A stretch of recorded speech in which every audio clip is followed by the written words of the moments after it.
అందరికీ నమస్కారం. నేను మీ రేఖా బోయిలపల్లి, తెలంగాణ రాష్ట్ర మహిళా కాంగ్రెస్ ఉపాధ్యక్షురాలు. నిన్న వరంగల్లో జరిగినటువంటి బీఆర్ఎస్ రజతోత్సవ సభలో కేసీఆర్ గారు మళ్ళీ అన్ని అవే మాయమాటలు, అవే అబద్ధపు మాటలు చెప్పి తెలంగాణ ప్రజల్ని మోసం చేయాలని చెప్పి చూస్తా ఉన్నారు.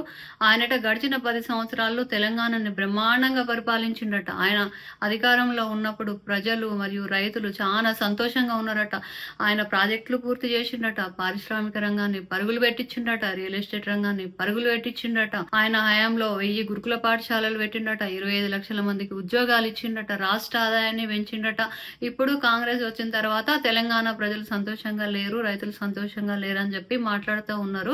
అయ్యా కేసీఆర్ గారు, మరి మీరు ఇంత అద్భుతమైన పనులు చేసి ఇంత బ్రహ్మాండంగా పరిపాలించినప్పుడు ఎందుకు మిమ్మల్ని తెలంగాణ ప్రజలు ఓడించి ఇంట్లో కూర్చోబెట్టిర్రు? 2014 నుంచి 2023 వరకు 6831 మంది రైతులు ఆత్మహత్య చేసుకొని చనిపోయారు మీ హయాంలో. మరి రైతులు సంతోషంగా ఉన్నారని మీరు ఎట్లా చెప్తున్నారు? ప్రాజెక్టులు పూర్తి చేసినామని మాట్లాడుతున్నారు. ఏ ప్రాజెక్టు గురించి మీరు మాట్లాడుతున్నారు? 1,00,000 కోట్లు పెట్టి కాళేశ్వరం అని చెప్పి కడితే 3 సంవత్సరాలకే కూలిపోయి కూలేశ్వరం అయింది. ఆ ప్రాజెక్టు గురించి మాట్లాడుతున్నారా? ఎస్ఎల్బిసిని బ్రాహ్మణ వెల్లంల ప్రాజెక్టుని 90% పూర్తయిన ప్రాజెక్టుని ఇట్లా కుర్చీ వేసుకొని కూర్చొని కంప్లీట్ చేస్తా అని చెప్పి మాట్లాడిన మీరు 9 సంవత్సరాలు అసలు ఆ ప్రాజెక్ట్ ని పట్టించుకోనే లేదు. గురుకుల పాఠశాల వేయి పెట్టినా అని మాట్లాడుతున్నారు. ఏ ఒక్క పాఠశాల కన్నా మీరు ఒక సొంత భవనాన్ని నిర్మించిరా? ఇవాళ మా కాంగ్రెస్ ప్రభుత్వం వచ్చిన తర్వాత సంవత్సరం నరలోనే దానికి 500 కోట్ల రూపాయలని గురుకుల పాఠశాలలకు అలాట్ చేసి 100కు పైగా ఇంటిగ్రేటెడ్ రెసిడెన్షియల్ స్కూల్ భవన నిర్మాణాలు పూర్తిగా వస్తున్నాయి. 25 లక్షల మందికి ఉద్యోగాలు ఇచ్చినా అని మాట్లాడుతున్నారు. ఎక్కడిచ్చారు మీరు 25 లక్షల ఉద్యోగాలు?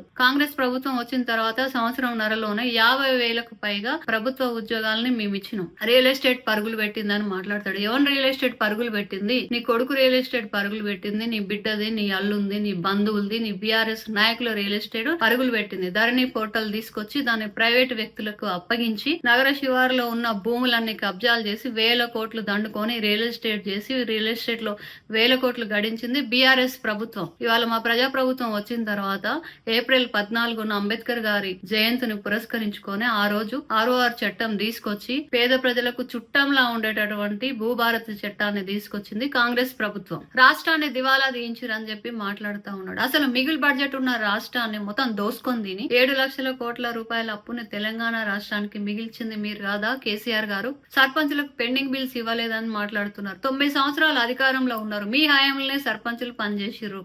మరి మీరెందుకు పెండింగ్ బిల్స్ క్లియర్ చేయలేదు? ఇవాళ కాంగ్రెస్ ప్రభుత్వాన్ని బదనాం చేసుడైంది. హైడ్రా పేరుతో ఇల్లులు గులగొడుతురు అని చెప్పి మాట్లాడుతురు. మరి మీ ప్రభుత్వంలో చెరువులన్నీ కబ్జా చేసి ఆ చెరువులలో ఇల్లులు కట్టి చెరువులకు పోవాల్సిన నీళ్లన్నీ ఇళ్లలోకి పోయి బాధితులు బాధపడుతుంటే ఒక ముఖ్యమంత్రి హోదాలో 9 సంవత్సరాలు ఏ ఒక్క రోజన్నా కూడా వరద బాధితుల్ని పరామర్శించి వాళ్ళకి ఏమన్నా ఆర్థిక సహాయం చేసిన దాఖలాలు కేసీఆర్ గారికి ఉన్నాయా?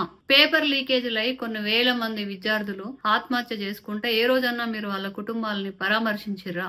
హెచ్సియు భూములు అమ్ముకోవాలని చూస్తున్నారు కాంగ్రెస్ వాళ్ళని చెప్పి బదనాం చేస్తా ఉన్నారు. కేసీఆర్ గారు హెచ్సియు ల్యాండ్స్ విషయంలో క్లియర్ గా సుప్రీంకోర్టు ఈ భూమి ప్రభుత్వాందే అని చెప్పి తీర్పిచ్చిన విషయం మీకు తెలియదా? మరి మీరు ముఖ్యమంత్రిగా ఉన్నప్పుడు కూడా డబుల్ బెడ్రూమ్ ఇండ్లు కడతాము ఉస్మానియా యూనివర్సిటీలో అని ప్రకటించారు. మరి ఆ రోజు తెలియదా మీకు ప్రభుత్వ భూమి అని? కాబట్టి కాంగ్రెస్ ప్రభుత్వాన్ని విమర్శించే ముందు, కాంగ్రెస్ పథకాల గురించి మాట్లాడే ముందు గతంలో మీరు ఇచ్చినటువంటి హామీలు, దళితుల్ని ముఖ్యమంత్రిని చేస్తా, దళితులకు 3 ఎకరాల భూమి ఇస్తా, ఉచితంగా ఎరువులు ఇస్తా, డబుల్ బెడ్రూమ్ ఇండ్లు ఇస్తా, 1 లక్ష రుణమాఫీ చేస్తా, రేషన్ కార్డులు ఇస్తా, ఇలాంటి ఎన్నో హామీలు మీరు ఇచ్చి ఫెయిల్ అయ్యారు. కాబట్టి తెలంగాణ ప్రజలు ఇక మీదట మీ మాయమాటలు నమ్మే పరిస్థితి లేదు. ఇకనైనా ఒక మాజీ ముఖ్యమంత్రి గారి హోదాల ప్రభుత్వానికి నిర్మాణాత్మకమైన సూచనలు ఇచ్చి మీ గౌరవాన్ని కాపాడుకోవాల్సిన అవసరం ఉంది. ఇటువంటి మీటింగులు పెట్టి జనాన్ని అబద్ధాలు చెప్పి ఇంకా మభ్యపెట్టాలని చూస్తే తెలంగాణ ప్రజలు ఈసారి మిమ్మల్ని నమ్మే పరిస్థితిలో అస్సలు లేరు.